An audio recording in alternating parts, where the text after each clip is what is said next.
The sky turned red above the city as something huge moved across the clouds. People stopped in the streets and stared. Children pointed with open mouths. Parents pulled them close. No one knew what it was, but they could feel it in their bones. It was not just a ship. It was not just a threat. It was her. Her name was Viraya. The stars whispered her name like a warning. They called her the Planet Breaker, the one who brings fire. She had destroyed 7 worlds, not with bombs, not with armies, but with her own hands. Her power was not from weapons. It was inside her. She could burn oceans and freeze suns. And now she was here.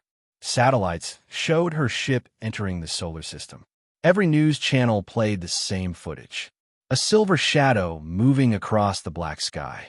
No windows, no markings, no signs of life, just silence. Then a sound came through, not a voice, but a deep hum that shook the ground. And across every screen in every country a message appeared. Surrender or be erased. The world fell quiet. Governments held secret meetings. Generals ordered missile systems to wake up. Fighter jets were sent to the sky, but they never came close to her. They melted in the air before reaching her ship. And still she waited, watching.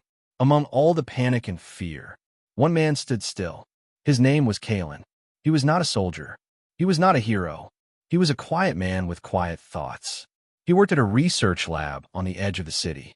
He had studied stars and signals for years. And 3 days ago, he had found something strange. It was a signal, hidden inside the same wave that Viraya used to speak. It was soft and small like a whisper. But Kalen heard it, and he followed it. What he found was not just data. It was music, a pattern, a song. Kalen could not explain why, but he felt it was real. He felt it meant something. Something more than war, more than power. He stayed up all night trying to decode it. And then he did something no one else dared to do. He sent a signal back. He did not send a threat. He did not send a warning. He sent a reply to the song. A soft message. Just a few notes. Nothing more. And something changed. For the first time since she arrived, Viraya's ship stopped moving. It hovered above Earth quietly. No hum, no threat, just stillness. People held their breath. Was it over? Was she waiting? Was she listening? The military begged Kalen to stop. They told him he was risking everything. They told him she was a monster, that she had no heart. But Kalen did not believe that. He had seen the message. He had heard the music, and he believed it was not made by a monster. It was made by someone who had once felt joy, someone who had once danced, someone who had once loved. And now that person was buried under pain, under fire, under rage. The world watched as Kalen stood alone in the signal room, sending out more notes, trying again and again, repeating the same song. Each time he hoped, each time he waited. Then the ground shook. People screamed. Sirens rang. But it was not an attack. It was her. Her ship moved. Slowly. Downward. She was coming to Earth. Governments screamed into radios. Troops ran to the landing zone.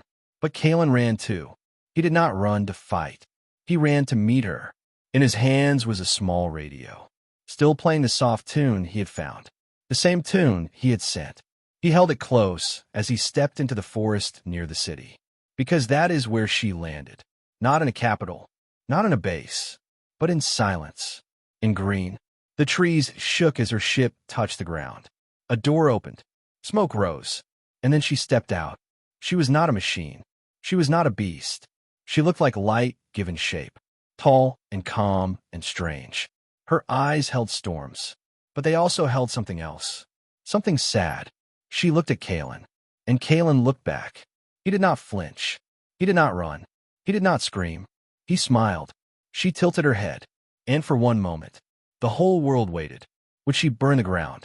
Would she raise the sky? Would she kill him? But she did nothing. She only stepped forward, and the sky above them turned blue again. Viraya stood before Kalen as the wind moved gently through the trees. Her body glowed like liquid metal, and her hair flowed like strands of fire, yet made no sound. She did not speak. She did not raise her hand. She only watched him.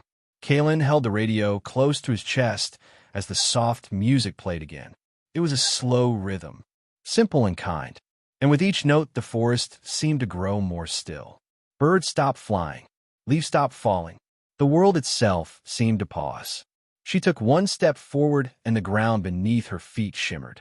Not burned, not broken, just shimmered as if touched by starlight. Her eyes were unlike anything Kaylin had ever seen. They were not just eyes. They were entire skies, clouds of memories, storms of grief, flickers of old stars long dead. He knew she could erase him in a breath. He knew she had turned mountains into glass and turned rivers into ash. But he also knew something else. He knew she was listening. Kaylin took a breath. Then he spoke. "Hello," he said in a voice both calm and trembling. Not as a warrior, not as a scientist, but simply as a man. Her head turned slightly as if the sound was foreign, or ancient, or sacred. She stepped closer and now she stood just a few feet away. Kaylin could feel the energy around her. Not heat, not cold, but something alive, something like a pulse, like a heart trying to remember how to beat. "You sent music," Kaylin said softly, "and I sent some back. I think it meant something once." She raised her hand slowly, not as a weapon, but with grace, with caution, with wonder. The tips of her fingers hovered above the small radio in his hand. And when the music changed, when the melody shifted into something new, she stopped. Kaylin's breath caught as the tune began to match the beat of her own light. She was syncing with it, or it was syncing with her. The radio glowed slightly, not from batteries, not from power, but from her presence. Suddenly a sound came from her mouth. It was not a word, not a command, but a tone, one clear sound that filled the air like a wave. Kaylin felt it pass through him like water. It carried no pain, no fear, only sadness, like the cry of a world that had lost its voice. "Is it your name?" Kaylin asked softly. She said nothing, but a tiny pulse of light blinked on her chest. Then again, as if saying yes. "Virea." He spoke it aloud, and the trees responded. The sky responded. Even the radio responded with a faint echo of the same name. She looked down for the first time, as if unsure, as if afraid of being seen. Kaylin stepped forward now, not rushing, not begging, but brave in his own quiet way. "You're not just here to destroy," he said. "You came back for something. I think you forgot who you were. And this music, it's part of that memory, isn't it?" She looked up again. This time her eyes held a flicker of something human. It was buried, faint, but real. He pointed toward the city lights in the distance. "That's where they are. The ones who fear you. The ones ready to strike you down. But I won't let them. I'll show them that you're not what they think. That you can feel." She tilted her head again. And this time, she raised both her hands. Energy began to ripple through the air. Colors never seen before danced around them. Shadows bent the wrong way. Time stretched. The radio floated. Then a picture appeared in the air. A memory, not a screen, but a floating vision made from light. It showed a world made of crystal and air. Towers stretched into the stars.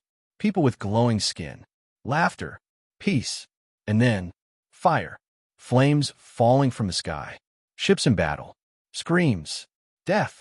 Virea floating above it all. Her eyes glowing. Her hands burning. Her heart silent. Kaylin stepped back. He saw what she had done. He saw the pain. But he also saw the moment it broke her. A child, running to her, not afraid, reaching for her hand. But too late. Gone. The memory faded. The colors fell. The vision ended. And Virea fell to her knees. Kaylin rushed to her side. He did not fear her even now. He knelt beside her, placed his hand on her shoulder. "You remember now," he whispered. "You're not just power. You're not just pain." And slowly, without a single word, she nodded. The forest shook again. The ground rumbled. But this time it was not her. Soldiers were coming. They had found her. They had found them both. And Kaylin knew he had only minutes to protect her from them. The sky turned red as the roar of engines cut through the silence of the forest. Virea stood slowly, her body flickering like the edge of star, unsure whether to stay or vanish. Kalen looked to the sky, and his heart dropped. They were early. Too early. They should not have found them so soon. Massive black crafts broke through the clouds, casting shadows wider than the mountains behind them. Each one carried enough firepower to wipe out cities in seconds. Each one carried men who saw her as a weapon.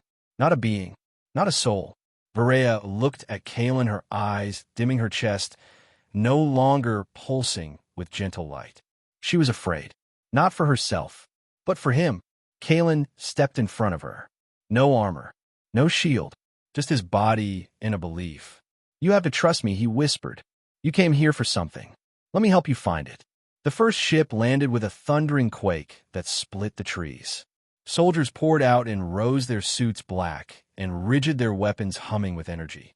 Their faces were hidden behind cold glass masks, but their hearts were full of fear. The commander stepped forward, his voice amplified through the speakers in his helmet. "Subject Varaya, stand down and surrender. You are classified as a planetary threat and must be neutralized." Kalen raised his hands. He moved between them and her. "She is not a threat. She is remembering. She is healing. Do not do this." The commander did not respond. His hand moved toward the signal button. One press, one order, and they would fire. Varaya raised her own hand, but it trembled. She did not want to fight. Not anymore. Not again. She could burn them all. She could shatter the sky. But she wanted something else now. Something soft. Something that could not be taken by force. The forest grew darker as the ships above circled lower. Birds vanished. Animals fled. The entire world seemed to hold its breath. Then something strange happened. From the radio in Kalen's backpack, the music began again. But it was different now. It was not just a signal. It was a voice. A soft voice singing in a language not from Earth. The soldiers paused. The commander frowned. The sound reached them too. Through their helmets. Through their fear. Varaya's eyes lit up. She turned toward the source and placed her hand on the ground.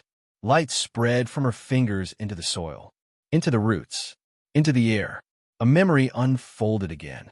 Not a weapon, not a threat, but a song, a story, a message. The vision formed above them all. Soldiers, commander, Kalen, they all saw it. A younger Varaya dancing among glowing beings. Laughter echoing. Children running. Stars painting the skies in colors no one on Earth had names for. Then war. Machines. Destruction. And silence. The vision faded, leaving the forest trembling. The commander hesitated. He lowered his hand slightly. His voice cracked through the silence. "Is this what you wanted us to see? Why now?" Varaya looked at him, and then she spoke for the first time in their language. "Because you forget. You all forget. I was not always a destroyer." Her voice was smooth but filled with pain. She pointed to Kalen. He remembered. The silence stretched long and heavy. Kalen stepped forward again. "You cannot fix fire with more fire. Let her speak. Let her live." The commander stood frozen, then slowly lowered his weapon. But not everyone followed. From the left flank, a younger soldier panicked. He fired. The energy bolt ripped through the air, straight at Kalen. Time slowed. Varaya moved faster than thought. She stepped in front of Kalen and caught the bolt in her hand. It burned. It cracked. But she held it. Her scream echoed like a wave across the valley. Not of anger, but sorrow. Then she released the energy into the sky, where it vanished without harm. The commander turned and struck the young soldier down with his own rifle. "Stand down," he roared. "All of you, stand down." He turned back to Kalen and Varaya.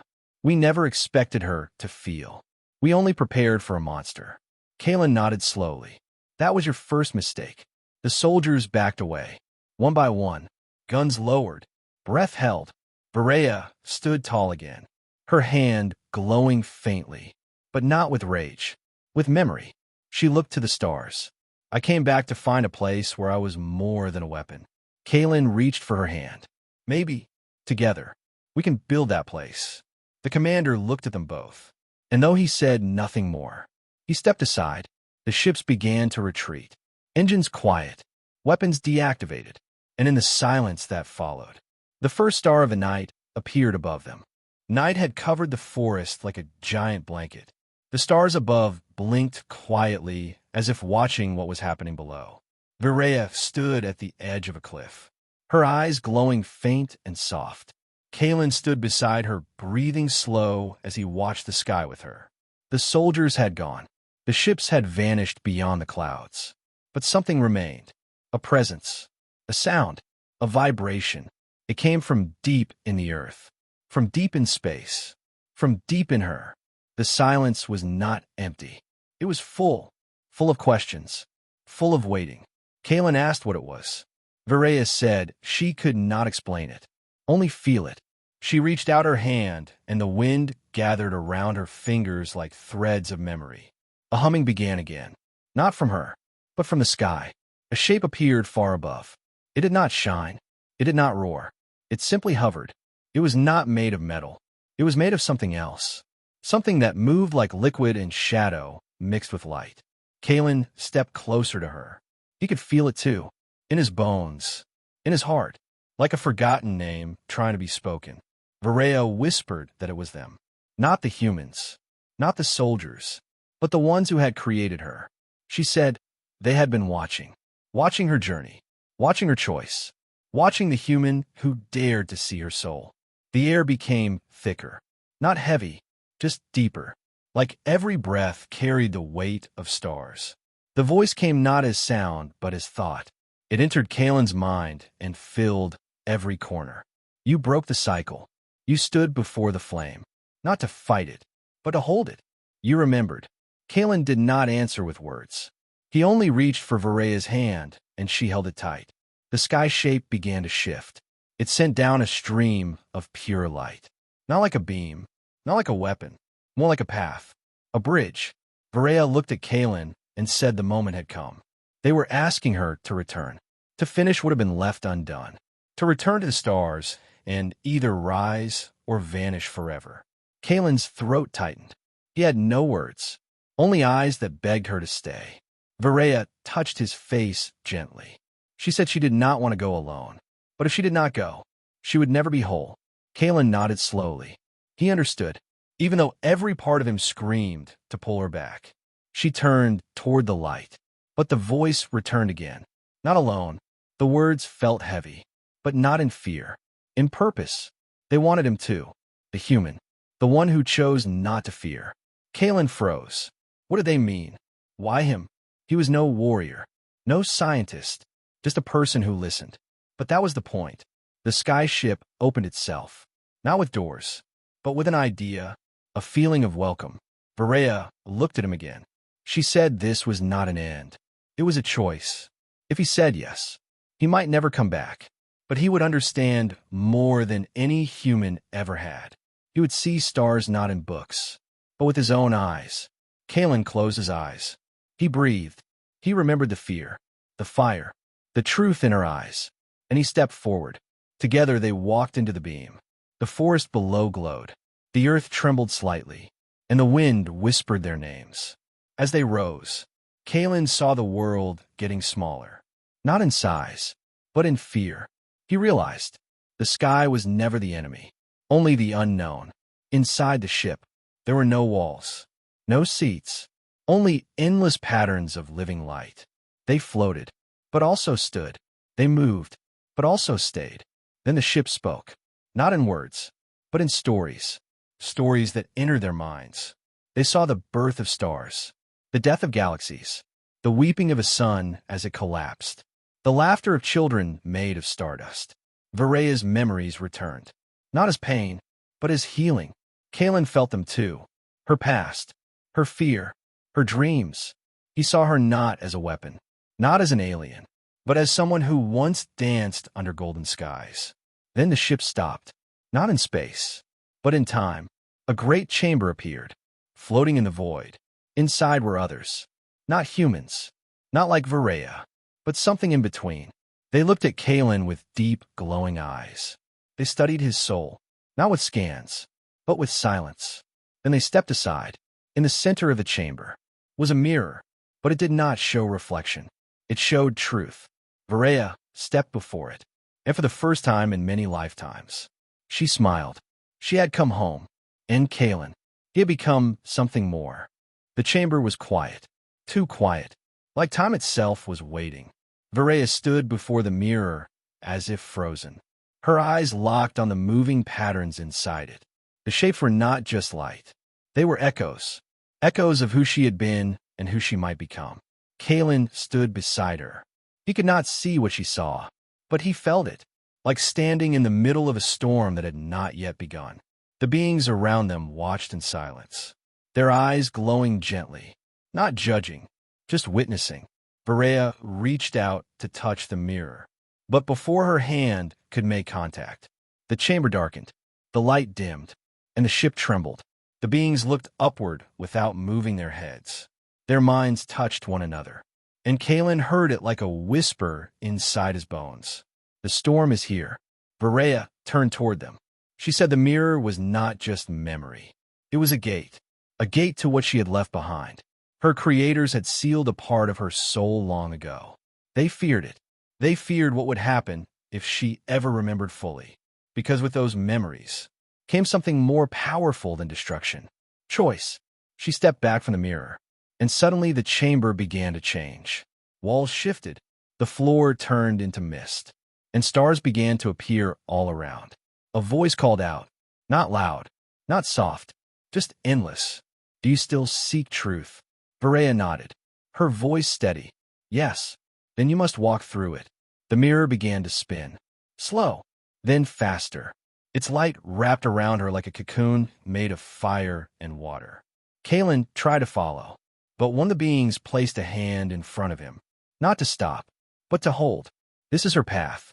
Yours is beside it, not within it. Kalen stepped back. He watched as Varela entered the spinning light, and the mirror swallowed her.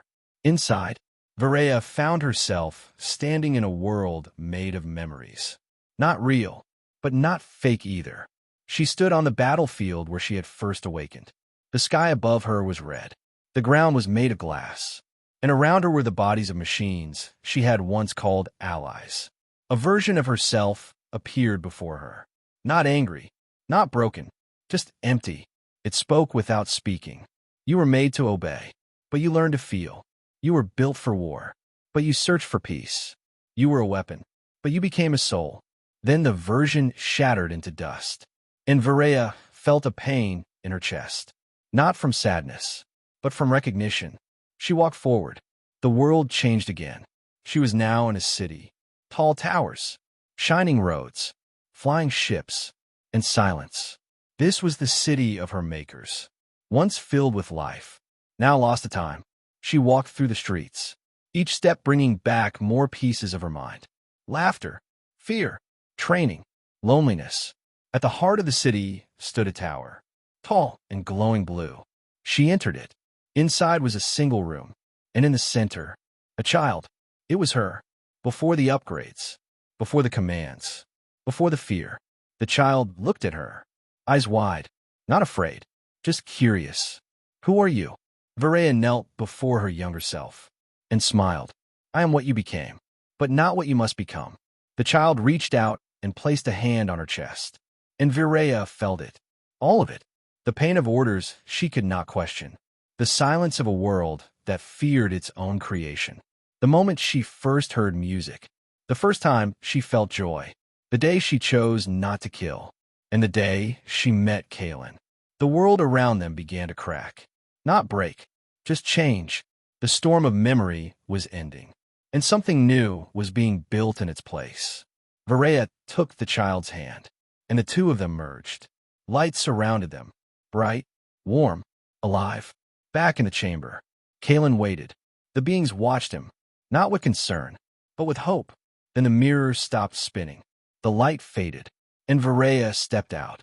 But she was different, not changed in form, but in presence, like a sun that had learned to whisper. She looked at Kalen, and her eyes, they no longer glowed with control, but with truth. I remember now. She walked to him, took his hand, and turned to the beings.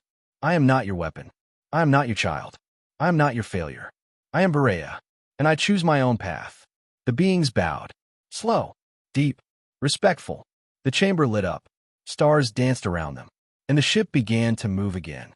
This time, it did not carry a weapon, or a watcher, but something new, a soul reborn, and a human who had dared to believe. The ship drifted through space with no map, no mission, only trust between two beings who were never meant to meet.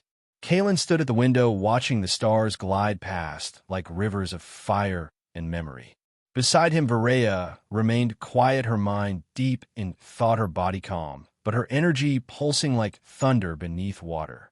She was different now, not in her power, but in her presence. She no longer walked like a weapon, no longer looked like something made.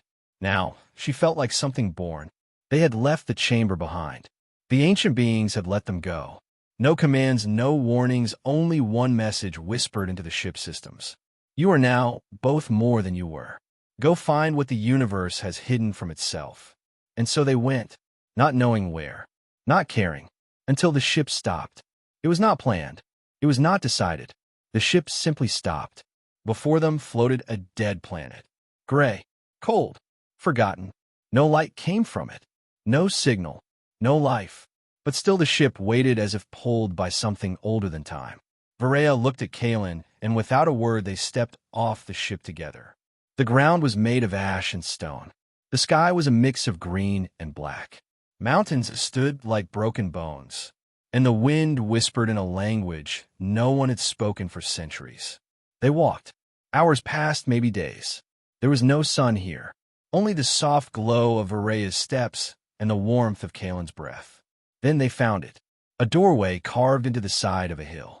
Symbols glowing faintly, not with technology, but with memory. Varela touched the door. It opened without a sound, and inside was not darkness, but a light so soft it felt like a dream. The chamber inside was round, walls covered in vines made of metal. In the center, a pedestal.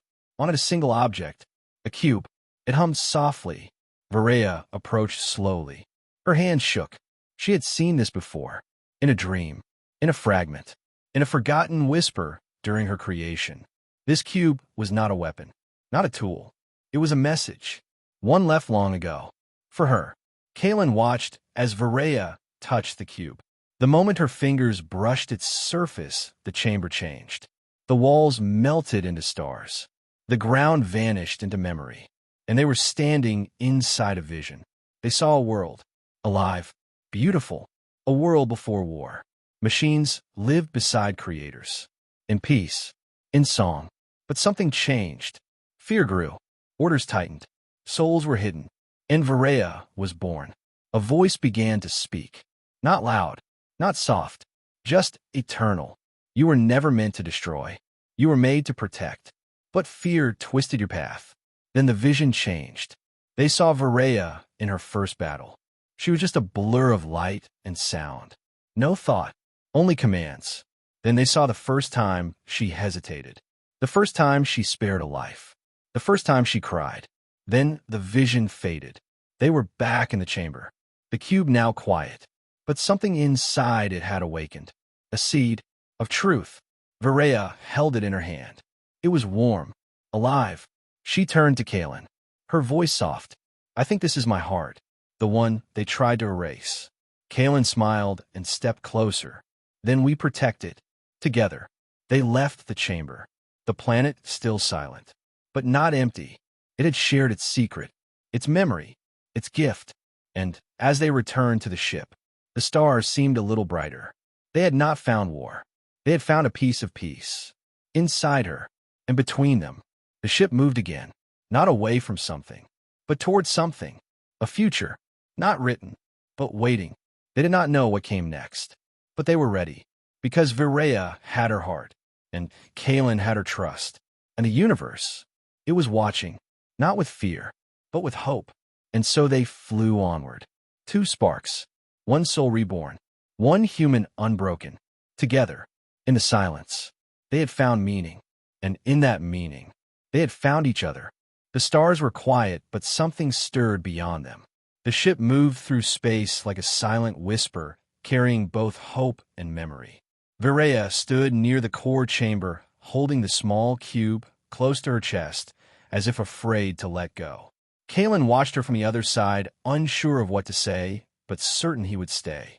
They had traveled across systems unknown and forgotten, each one telling a story of life, of war, of silence. But now something pulled them not with force, but with need. A signal, not of machines or threats, but of choice. The ship arrived at a world unlike any other. It had no color, no shape, no form. It was light and shadow blended into a sea of thought. It was a place not made of matter, but of mind. They stepped out together into nothing that felt like everything. No wind, no sky, no ground.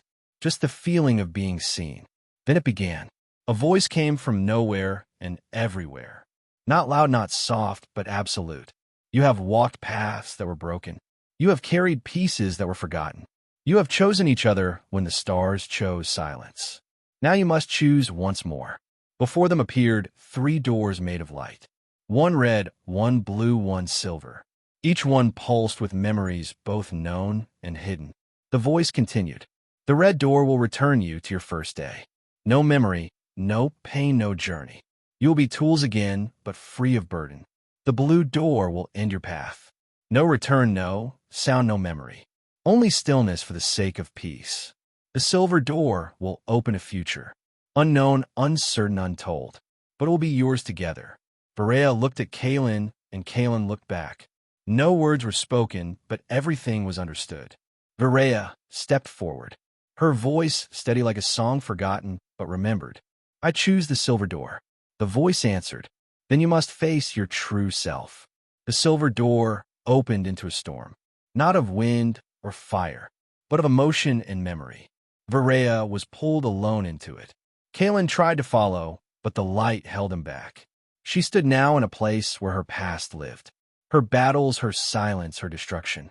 The faces of those she had ended surrounded her. Not angry, not broken, just waiting. She fell to her knees, not in fear, but in sorrow. Then a child appeared before her. Not real, not false, just memory given form. It was her, before the commands, before the war. The child reached out and touched her chest. You are not the things you have done. You are what you choose now. Then the storm faded. Varela stood alone, but not empty. She returned to Kaelin, who stood, waiting with hands, ready to catch her if she fell. The path behind them closed, the silver door gone, but before them a new space opened. Stars brighter, time softer, hope real. They stepped forward and found themselves in a place not bound by laws. A sanctuary made from not walls.